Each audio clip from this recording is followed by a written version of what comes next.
Ešte aj gringo tax. Platíš viac len preto, že si cudzinec na dovolenke. V Mexiku je to veľmi známe. Vzťahuje sa to na vyššie ceny pre cudzincov.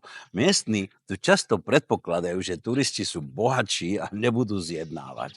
Môže sa to týkať jedla, taxíkov či nájmu. Ako sa tomu vyhnúť?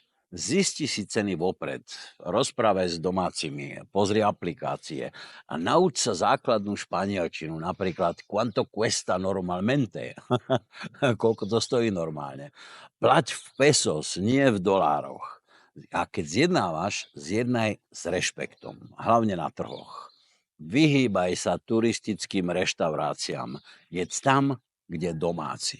Mexiko je stále lacné. Jedlo na trhu stojí 3 až 5 dolárov, pivo 1 až 2 doláry, nájom jednoizbového bytu na mesiac medzi 300 a 600 dolárov. Takže ty zažil si gringo tax, hovorí ti to niečo? Stáva sa aj mne, len za to, že nie som taký tmavý, ale vždycky vykrikujem dopredu, ja nie som bohatý gringo.